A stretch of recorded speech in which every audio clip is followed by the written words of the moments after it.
الحمد لله كفى وسلام على عباده الذين اصطفى أما بعد فأعوذ بالله من الشيطان الرجيم بسم الله الرحمن الرحيم يا أيها الذين آمنوا اتقوا الله حق تقاته ولا تموتن إلا وأنتم مسلمون وقال النبي صلى الله تعالى عليه وسلم عالموا هذا النكاح وجعلوه في المساجد أو كما قال عليه الصلاة والسلام وقال النبي صلى الله تعالى عليه وسلم إن أعظم النكاح بركة أيسره مؤونة أو كما قال عليه الصلاة والسلام صدق الله مولانا العظيم وصدق رسوله النبي الكريم ونحن على ذلك لمن الشاهدين والشاكرين والحمد لله رب العالمين۔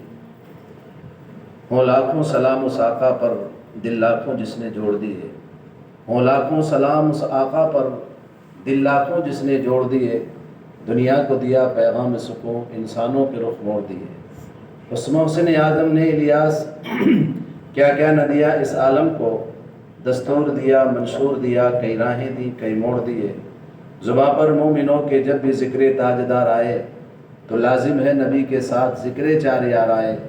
ابو بکر و عمر عثمان حیدر با وفا جب ہوں، ابو بکر و عمر عثمان حیدر با وفا جب ہوں تو کیوں کر نہ باغ مصطفیٰ میں ایک بہار آئے۔ پڑھی اللہم صلی علی سیدنا حبیبنا و شفیعنا کریمنا مولانا محمد البارک وسلم صلاۃ دائما ابدا علی حبیبک خیر الخلق کلی۔ میرے بھائیوں، بزرگوں اور دوستوں، اللہ جل جلالہ و منوالہ کا بے انتہا کرم اور احسان ہے کہ اس نے ہمیں اور آپ کو جمعہ کی نماز کے بعد اپنے بہترین مقام یعنی مسجد میں بیٹھنے کی توفیق نصیب فرمائی۔ حضور اکرم صلی اللہ علیہ وسلم نے فرمایا خیر الاماکن مساجدھا و شر الاماکن اسواقھا۔ روئے زمین کی بدترین جگہوں میں سے بازار ہیں اور روئے زمین کی بہترین جگہوں میں سے مساجد۔ اللہ تعالیٰ نے ہمیں مارکیٹ اور بازاروں کے ماحول سے ہٹا کر روئے زمین کی سب سے بہتر جگہ جمع ہونے کی توفیق نصیب فرمایا، اور اس موقع پر جمع فرمایا کہ اللہ کے پیارے حبیب سرکار مدینہ جناب محمد الرسول اللہ صلی اللہ علیہ وسلم کی عظیم سنت نکاح کے عنوان پر جمع ہوئے ہیں، اور نکاح کے بارے میں بھی حضور نے فرمایا اعلنوا ھذا النکاح وجعلوہ فی المساجد۔ مشکوٰۃ شریف کی روایت ہے، اللہ کے پیارے نبی صلی اللہ علیہ وسلم فرمایا اس نکاح کا اعلان کیا کرو اور مسجدوں میں کیا کرو۔ نکاح ہی نہیں بلکہ زندگی کے تمام شعبے میں پیدا ہونے سے لے کر کے وفات تک زندگی کے جتنے رخ اور جتنے موڑ آتے ہیں، ہم نے دل کی گہرائیوں سے اس بات کو مانا ہے کہ ساری کائنات کا، پوری سرشٹی کا تن تنہا رچنے بنانے والا اللہ ہے۔ تن تنہا چلا رہا ہے، تن تنہا بنایا ہے، نہ چلانے میں کسی کی شرکت ہے، نہ بنانے میں کسی کی شرکت ہے۔ اور محمد رسول اللہ کے ذریعے سے یہ مانا ہے کہ دنیا میں جتنے بھی طریقے ہیں سارے طریقوں میں ناکامی ہے، کیونکہ اس میں انسانوں کی آمیزش شامل ہے، انسان کی عقلوں کا دخل شامل ہے، اور انسان کی عقلوں میں ہمیشہ اختلاف رہا ہے، کوئی کچھ کہتا ہے، کوئی کچھ کہتا ہے۔ اللہ تعالیٰ نے ہمیں اور آپ کو یہ ایگریمنٹ کرنے کا حکم فرمایا کہ اس کو مان لو دل کی گہرائیوں سے، محمد الرسول اللہ، محمد صلی اللہ علیہ وسلم اللہ کے رسول ہیں، یعنی آخری پیغمبر ہیں۔ ہماری خوشیاں اور غمیاں کس چیز میں ہیں؟ ہمارے پیغمبر جناب محمد رسول اللہ صلی اللہ علیہ وسلم نے بتایا ہے۔ بچہ پیدا ہونا ہے، پیدا ہوا، اس کو کیا کرنا ہے؟ ہمارے نبی نے بتایا ہے کہ عقیقہ کرنا ہے کہ چھٹی کرنا ہے۔ عقیقہ کرنا ہے، چھٹی نہیں کرنا ہے۔ چھٹی غیروں کی رسم ہے، عقیقہ محمد رسول اللہ صلی اللہ علیہ وسلم کی رسم۔ بچہ بالغ ہوا، ساتویں دن اس کا نام رکھنا ہے۔ نام کیا رکھنا ہے؟ حضور اکرم صلی اللہ علیہ وسلم نے جو ہمیں بتایا ہے۔ ہمیں نام ہیروں کے نہیں رکھنا، دنیا کے ہیروئنوں کے نام نہیں رکھنا، ہمیں نام رکھنا ہے جو ہمارے پیغمبر جناب محمد رسول اللہ صلی اللہ علیہ وسلم نے فرمایا ہے۔ ہمارا نام سب سے بہترین نام حضور نے فرمایا جو اللہ کے 99 ناموں کے ساتھ عبد لگا، عبداللہ، عبد الرحمن، اس کے بعد جس میں حضور اکرم صلی اللہ علیہ وسلم کی صفات لگے محمد۔ تو حضور اکرم صلی اللہ علیہ وسلم نے ناموں کی فہرست بیان فرمائی، پھر صحابہ، اولیاء، تابعین، بزرگان دین کے ناموں پر ہم نام رکھیں، یہ وہاں سے شروعات ہوتی ہے۔ بالغ ہونے سے پہلے جناب رسول اللہ صلی اللہ علیہ وسلم نے حکم فرمایا جب بچہ 7 سال کا ہو جائے، مرو صبیانکم اذا 7 سنوات، جب 7 سال کا بچہ ہو جائے اسے نماز کا حکم دو۔ وَضْرِبُوهُمْ اذا 10 سنوات، جب وہ 10 سال کا ہو جائے تو اس کو تنبیہ کر کے نماز پڑھواؤ، اور وَاحْذُرُوا مَضَاجِعَهُمْ، اور فرمایا ان کے بستروں کو الگ کر دو۔ یہ تربیت ہے جناب رسول اللہ صلی اللہ علیہ وسلم کی۔ آج ہم بچپن سے ہی ان کی تربیت پہ دھیان نہیں دیتے۔ اور اس کے بعد فرمایا حضور اکرم صلی اللہ علیہ وسلم نے جب اس طرح سے تربیت کی آپ نے، اب جب بالغ ہو گیا بچہ تو فرمایا جب کوئی رشتہ دیندار کے کسی رشتے کا پیغام آئے تو اس کو قبول کر، فرمایا ورنہ دنیا میں بہت سارا اختلاف اور بہت زیادہ فساد نما ہوگا اور دیکھیں گے۔ یہ سادہ سا ماحول ہے، سادہ سا دین کا راستہ ہے جس کو ہم نے بہت بڑا کر دیا۔ شادی بیاہ ایک بہت بڑی الجھن کھڑی ہو گئی ہمارے سامنے، جس کو حضور اکرم صلی اللہ علیہ وسلم نے فرمایا ان اعظم النکاح برکتاً ایسرہ مونا۔ ہمارے آقا صلی اللہ علیہ وسلم نے فرمایا کہ سب سے بڑا نکاح، عظیم کے معنی بڑا اور اعظم یہ اسم تفضیل کا صیغہ کہلاتا ہے۔ اعظم معنی سب سے بڑا، اس سے بڑا کچھ نہیں۔ ان اعظم النکاح برکتاً، سب سے بڑا نکاح حضور کی نظر میں کون سا ہے؟ ان اعظم النکاح برکتاً۔ ہماری سب کی خواہش ہوتی ہے کہ ہماری شادی ہائی فائی ہو۔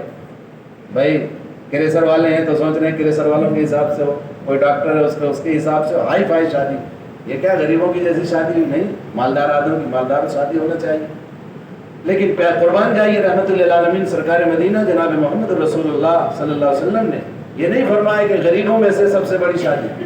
غریب اور امیر سارے صحابہ موجود ہیں۔ مسجد نبی میں حضور ارشاد فرما رہے ہیں جہاں کروڑ پتی حضرت عبد الرحمن بن عوف بھی موجود ہیں اور غریب حضرت بلال حبشی بھی موجود ہیں، دوسرے صحابہ بھی موجود ہیں۔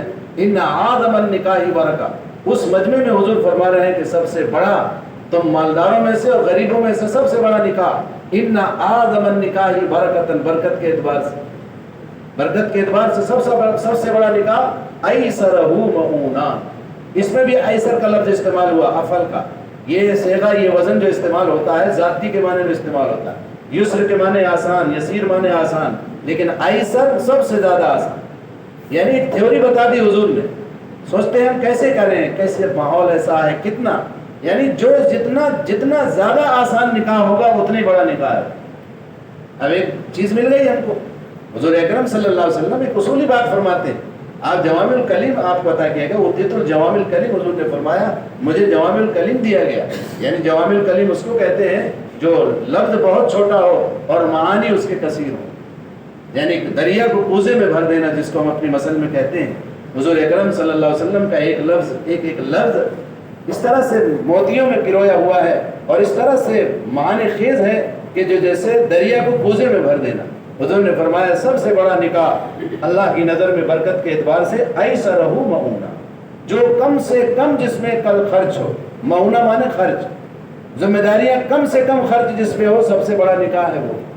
اس لیے میرے بھائی بزرگوں دوستو، صحابہ نے اپنے ان احادیث کو سامنے رکھا اور بڑے بڑے مالدار صحابہ نے نکاح اسی انداز سے کیا۔ حضرت عبد الرحمن بن عوف رضی اللہ تعالیٰ عنہ مکے کے اتنے بڑے تاجر تھے جن کا مال جب مدینے میں آتا تھا اس طرح اللہ نے ان کو نوازا تھا، اس طرح نوازا تھا کہ مدینے سے میلوں دور تک ان کے اونٹوں کی قطار ہوتی تھی۔ اللہ کے نبی حضرت محمد صلی اللہ علیہ وسلم کی وفات کے بعد حضرت عائشہ رضی اللہ تعالیٰ عنہ کے وہ بھانجے ہوتے ہیں، انہوں نے دیکھا کہ مال آیا، منڈی میں پورا مال بھرا ہوا ہے، چاروں طرف شور برپا ہے۔ بہرحال جب منڈی میں مال آئے گا تو شور ہوتا ہے، لینے والوں کو، خریدنے والوں کا، آنے جانے والوں کا۔ حضرت عائشہ رضی اللہ تعالیٰ عنہ، مدینہ چھوٹا سا تھا اس وقت، اب تو اللہ نے پورے مدینے کو مسجد نبی میں شامل کر دیا ہے، اللہ نے اتنا بڑھا دیا اس کو۔ تو حضرت عائشہ رضی اللہ تعالیٰ عنہ کے کانوں تک یہ شور پہنچا، کہا یہ شور کیا ہو رہا ہے، کیسا شور ہے یہ؟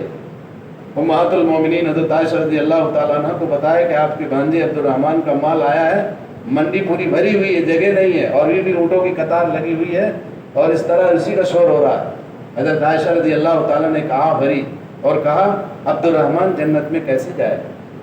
عبد الرحمن کیسا ہے، بہت بگڑ رہا ہے، جیسے ایک بڑا بولتا ہے جو بہت بگڑ رہا ہے، بھائی کیا بات ہے، بہت آؤٹ لائن ہو رہا ہے، کیا بات ہے؟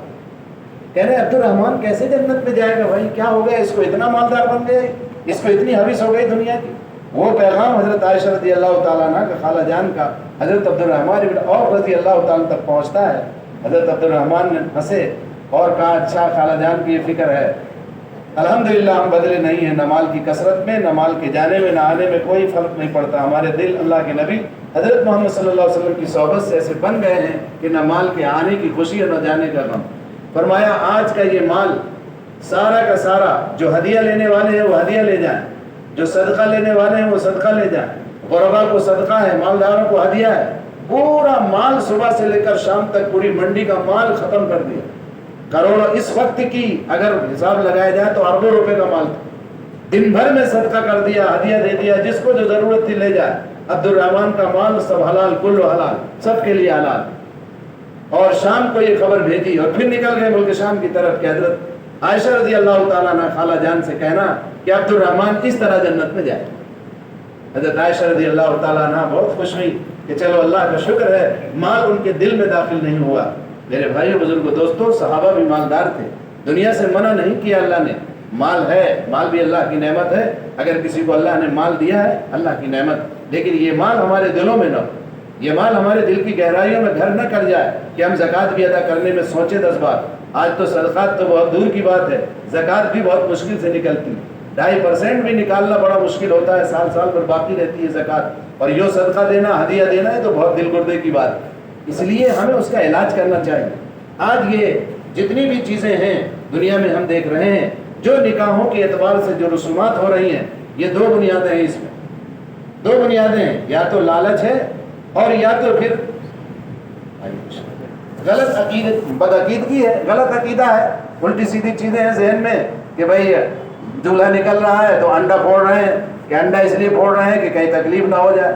یہ ساری چیزیں ہم نے لا الہ الا اللہ محمد رسول اللہ صلی اللہ علیہ وسلم پڑھا ہے اور اس بات کا اقرار کیا ہے کہ اللہ کے سوا کوئی کچھ نہیں کر سکتا، سارے جہان کا خالق اور مالک ہمارا اللہ ہے۔ اور یا تو ہم جو ہے کوشش کرتے ہیں کہ جو رسومات آتی ہیں لینے دینے کی، اس میں بھی لالچ رہتی ہے، جو بھی رسمیں ہیں، کہیں جوتا چرائی ہے تو کہیں ناشتہ کرنا ہے تو پھر اس میں موٹر سائیکل مانگ رہا ہے، کہیں لڑکا گاڑی مانگ رہا ہے، تو یہ مہندی کی رسم ہے، تو یہ منگنی ہے، بڑے جتنی بھی رسمیں ہیں سب لینے دینے کا چکر۔ ہر چیز میں کوئی نہ کوئی مسئلہ، جو بھی مسائل ہیں، جتنی بھی رسومات ہیں، جتنی بھی رسمیں ہیں، کہیں بدعقیدگی کا اثر ہے کہ اور کہیں جو ہے لالچ کا اثر ہے۔ یہ چیزیں ختم ہو جائیں گی، نکاح آسان ہو جائے گا۔ ہمارے آقا صلی اللہ علیہ وسلم نے فرمایا، اس پر ہمیں عمل کرنا چاہیے، ان اعظم النکاح برکتن، ہم بڑا نکاح حضور کی نظر میں چاہتے ہیں کہ دنیا کی نظر میں ہم سب چاہتے ہیں کہ ہمارے آقا کی نظر میں وہ بڑا ہو، تو آقا کی نظر میں اگر بڑا نکاح چاہتے ہیں تو آپ نے یہ فرمایا ان اعظم النکاح برکتن ایسرہ مؤونہ، کہ سب سے بڑا نکاح حضور کی نظر میں وہ ہے جو کم سے کم خرچ پر کیا جائے، اور لڑکی کے ذمے تو کچھ رکھا ہی نہیں ہے۔ ترتیب ہماری الٹی ہو گئی ہے، اور ہمارے یہاں کیا ہوتا ہے، بارات میں اتنا زیادہ دعوت دیتے ہیں کہ تم بھی آ جاؤ، تم بھی آ جاؤ، تم بھی آ جاؤ، سب آ جاؤ، اور اس کے یہاں دھاوا بولنا ہے جیسے بالکل فتح کرنے جا رہے ہوں، جبکہ بارات کا کہیں ثبوت ہی نہیں۔ مجھے تو کوئی حدیث نہیں ملی، نہ کوئی لفظ عربی کا لفظ بارات کا ملا مجھے، کوئی علماء اگر کسی کے علم میں ہو تو بتا دیں مجھے لفظ بارات کہیں نہیں ملا، بارات ہے ہی نہیں اس کا۔ نکاح کے لیے جانا ہے، یہ ہمارے استاد بتا رہے تھے کہ یہ بر یاترا سے آئی ہے بارات، بر یاترا ہندی کا لفظ بارات بولے گی، اس میں نہیں ہے ہمارے یہاں۔ یہ بر کے یاترا دولہے کے ساتھ لوگ کچھ جاتے تھے، خطرات رہتے تھے، ایک گاؤں سے دوسرے گاؤں جانا ہے تو دولہے کے ساتھ چند لوگ چلے گئے اور وہاں نکاح ہو گیا۔ یہ ہر زمانے میں رہا ہے تو اس کے لیے جاتے رہے لوگ، اسی کو بارات بنا دیا۔ اب ہندوستانی تہذیب میں ہمارے برادران وطن کے وہاں وہ سب بارات ہی ہے، ان کے یہاں سب، ان کے یہاں کنیا دان ہے، اس کے بعد کنیا کا کچھ ہے ہی نہیں ہے، دان کر دیا اور کنیا چلی گئی، ختم۔ ہمارے یہاں تو لڑکی کا باقاعدہ وراثت میں حصہ ہے، اس کا زندگی کے آخری سانس تک باپ کے گھر سے اس کا تعلق ہے۔ تو ہماری پوری تصویر الٹی ہو گئی ہے کہ بچی کو جہیز تو دے رہے ہیں اور میراث جو واجب ہے اس میراث کو ہم ہضم کر رہے ہیں۔ اللہ تعالی ہم سب کو معاف فرمائے۔ دیکھو، نماز کا اتنی تاکید کے ساتھ حکم نہیں آیا جتنا میراث کا ہے۔ یوصیکم اللہ، وصیت کا لفظ علماء بیٹھے ہیں سمجھتے ہیں، وصیت کہتے ہیں بہت مضبوط چیز کو کہ میں تمہیں وصیت کر رہا ہوں۔ ایک آدمی کہتا ہے میں تمہیں کہہ رہا ہوں، اور ایک کہتا ہے سن لو، باپ بولتا ہے میرے بیٹے میں وصیت کر رہا ہوں، مطلب بالکل پختہ بات۔ تو وصیت کا لفظ اللہ نے استعمال کیا ہے، یوصیکم اللہ فی اولادکم للذکر مثل حظ الانثیین، اللہ تمہاری اولاد کے سلسلے میں وصیت کر رہا ہے، یعنی فرض ہے میراث۔ لڑکی کا حصہ اگر ہم نے نہیں دیا، قیامت کے دن وہ لڑکی ہمارا دامن پکڑ لے گی، ہمارے ساری نمازیں اور ساری جو ہے حج اور عمرہ اور سارے کام دین کے جو ہے سب ایک طرف رہ جائیں گے، اور وہ لڑکی اپنے میراث کے حصے میں سب کچھ لے جائے گی۔ تو جہیز دے رہے ہیں آپ، جہیز کا کوئی ثبوت نہیں ہے، 10 لاکھ کا ہم نے جہیز دیا، 1 کروڑ کی پراپرٹی لڑکی کا ہضم کا ہے، یعنی بوٹی دے کر کے بکرا ہضم کر رہے ہیں ہم، اور ہم خوش ہو رہے ہیں کہ ارے ہم نے تو لڑکی کو 4 ویلر دیا۔ یہ سب سماج میں ہو رہا ہے، معاشرے میں ہو رہا ہے، الٹی ہی چال چلتے ہیں دیوانے گانے عشق، جو کرنا ہے وہ نہیں کرتے اور جو نہیں کرنا ہے وہ کر رہے ہیں۔ ماشاء اللہ قابل مبارکباد ہیں ہمارے یہ آج کے دولہے میاں، اتنے مجھے ملایا گیا جب پتہ چلا حضرت علی رضی اللہ تعالیٰ کے سلسلے میں روایات میں یہ آتا ہے کہ جب آپ صلی اللہ علیہ وسلم کی بیٹی حضرت فاطمہ زہرا رضی اللہ تعالیٰ کا نکاح مسجد نبی میں ہو رہا ہے، حضور اکرم صلی اللہ علیہ وسلم کئی صحابہ نے یہ ذکر کیا کہ ہمیں اس وقت تک بہت مغالطے میں تھے، یہ تھا کہ پتہ نہیں کوئی کارڈ وارڈ تو چھپتا نہیں تھا پہلے کہ بھئی کارڈ معلوم ہو، بہت سے سفر سے آئے ان کو تو پتہ ہی نہیں تھا کہ حضور کی بیٹی کا نکاح کس کے ساتھ ہو رہا ہے، فلاں کے ساتھ ہو رہا ہے کہ فلاں کے ساتھ۔ معلوم ہے جب حضرت ایجاب کے لیے جب بلایا، قبول کے لیے جب حضرت علی آگے بڑھے تو بہت سے صحابہ جو وہاں موجود نہیں تھے مدینے میں، ان کو اسی وقت پتہ چلا کہ حضرت فاطمہ الزہرا رضی اللہ تعالیٰ کا نکاح حضرت علی سے ہونے جا رہا ہے۔ تو ماشاءاللہ آج کے دولہے اسی انداز کے ہیں، اللہ تعالیٰ ایسے دولہا بننا سب کو مبارک فرمائے۔ آج جو ہے میرے بھائی دیکھیے ماحول اگر بنا لیں گے آپ تو آسان ہو جائے گا۔ ہمارے استاد بس ایک مثال دیتے تھے، ہمارے استاد حضرت مولانا نفیس اکبر صاحب ایک مثال دیا کرتے تھے، آج بے دینی اور دینی کا مثال جو ہے، فرمایا کہ ایک گاؤں میں سارے نکٹے رہتے تھے، سارے نکٹے رہتے تھے۔ اب ایک جو ہے نکٹا کوئی آ گیا وہاں تو پریشان ہو گئے کہ حضرت آپ تو بڑا سردار کے پاس گئے تو بڑی بے عزتی ہو جائے گی، سب ہم لوگ نکٹے ہیں، نک کٹی ہوئی ہماری سب کی، اور ایک نکو آ گیا، نکٹا آ گیا ہے تو اس کا کیا ہوگا؟ تو کہنے لگے ہے کوئی بات نہیں، میجارٹی ہماری ہے، آپ جو ہے گاؤں کے باہر چلے جاؤ، 10 لوگ، وہ اکیلے آئے گا ناک والا، اس کو بولنا، اس کا نام بگاڑ دینا، اس کو ناک والے کو بجائے نکو آیا نکو آیا نکو آیا سب اور نعرہ خوب بولنا، وہ خود ہی شرما کے بھاگ جائے گا۔ تو ہمارا حال یہ ہے کہ ہم سنت کے خلاف جو ہے عمل کرتے میجارٹی میں ہیں، باجے گاجے والے میجارٹی میں ہیں، باجے گاجے والے زیادہ پسند کر رہے ہیں، تو باجا گاجا نہ بجانے والے کا مذاق اڑا رہے ہیں باجا بجانے والے۔ ہماری مثال ایسی ہے، معاف کیجیے گا، کہ حضور اکرم صلی اللہ علیہ وسلم کی سنت پہ عمل کرنے والے کا مذاق وہ اڑا رہے ہیں جو پیارے آقا جناب محمد رسول اللہ صلی اللہ علیہ وسلم کی سنت کے خلاف عمل ہو رہا ہے۔ طے کریں کہ ہم اپنے بچوں کا نکاح اسی سادگی کے ساتھ کریں۔ حضور نے طریقہ بتایا، دیکھو شیخ سعدی رحمۃ اللہ علیہ فرماتے ہیں، مپندار سادی کے راہ صفا، مپندار سادی کہ راہ صفا تمام رفت جز بر پہ مصطفیٰ، خلاف پیمبر کسہ رہ گزید کہ ہرگز میں منزل نہ خواہد رسید، کہ مت سمجھ سادی مصطفیٰ کے راستے کے علاوہ کسی راستے کو سیدھا راستہ مت سمجھ۔ جو شخص بھی پیغمبر کے خلاف راستہ اختیار کرے گا وہ کبھی منزل مقصود تک نہیں پہنچ سکتا۔ اس لیے اپنے بچوں کا نکاح طے کریں کہ سنت کے مطابق مسجد میں، حضور نے فرمایا، بھائی یہ ہمارا حضور نے فرمایا، مشکات شریف کی روایت ہے، اعلنوا ھذا النکاح وجعلوہ فی المساجد، کہ نکاح کا اعلان کیا کرو مسجدوں میں کیا کرو۔ آج ہندوستان میں بعض شہروں میں بڑے بڑے لوگوں کے نکاح مسجد میں ہو رہے ہیں، اور بڑے بڑے لوگوں سے میری درخواست ہے، ان کی باراتیں بہت سستی ہیں کہ مال زیادہ ہے، ان کو دکھانا، پھر پتہ کیسے چلے گا کہ فلاں صاحب ہے؟ نہیں، کچھ نہیں۔ ہمارے پیغمبر جناب محمد الرسول اللہ صلی اللہ علیہ وسلم کی بیٹی سے بڑھ کر کوئی بیٹی نہیں ہو سکتی، اور پیغمبر اسلام حضرت محمد صلی اللہ علیہ وسلم کے داماد سے بڑھ کر کوئی مقام والا داماد نہیں ہو سکتا۔ جب آپ کا نکاح مسجد نبوی میں ہوا ہے، اور مسجد نبوی کے ساری مسجدیں اسی سے منسلک ہیں، ہمیں بھی مسجد نبوی کا نمونہ بنانا ہے اپنی مسجدوں کو۔ ہمارے محلے کے نکاح اپنی مسجد میں ہونا ہے اور سنت کے مطابق ہونا ہے۔ لڑکی کا کھانا بہت کم، بہت مختصر لوگ جو ان کے گھر کے لوگ ہیں، اور ہمیں ولیمے کا رواج ڈالنا ہے، کریں گے بھائی انشاءاللہ۔ اللہ تعالی ہم سب کو نبی رحمت حضرت محمد صلی اللہ علیہ وسلم کے طریقے کے مطابق زندگی گزارنے کی توفیق نصیب فرمائے۔ بچیوں کو جہیز دیں یا نہ دیں، آپ جہیز آپ پر واجب نہیں ہے، لیکن ان کی میراث ہضم کرنے کی عادت ختم کریں، کہ انشاءاللہ طے کرو کہ انشاءاللہ اپنے بچوں کو وصیت کر کے جائیں گے کہ دیکھو ہماری پراپرٹی میں میری بچی کا جو حصہ بنتا ہے اس کو محروم مت کرنا، ورنہ قیامت کے دن تمہارا دامن پکڑوں گا۔ یہ باپ کی ذمہ داری ہے۔ اگر آپ وصیت کر کے جاتے ہیں اور بیٹے نہیں دیتے ہیں تو وہ ذمہ دار ہیں، اور اگر آپ وصیت کر کے نہیں جاتے ہیں تو آپ مجرم ہوں گے کہ آپ کی بیٹی، آپ ایک وارث کو محروم کر کے دنیا سے جا رہے ہیں۔ اللہ تعالی ہم سب کو اپنی بیٹیوں کا حق ادا کرنے کی، حلال طیب روزی ہمارے گھروں سے مفقود ہے، اس لیے کہ دوسرے کے حقوق متعلق ہماری نمازیں، ہمارے روزے سارے جو ہے اپنی جگہ پر ہیں۔ یہ عبادات کا باب ہے، معاملات کے ایک ایک باب میں ساری نمازیں ہماری چلی جائیں۔ معاملات کا دین ہمارا درست نہیں ہے، معاف کیجیے گا، میں بھی اسی میں شامل ہوں اور آپ بھی اسی میں شامل ہیں۔ اللہ تعالیٰ ہماری معاشرت اور معاملات، عبادات سب کو سنت کے مطابق کرنے کی توفیق نصیب فرمائے۔ وآخر دعوانا ان الحمد للہ رب العالمین۔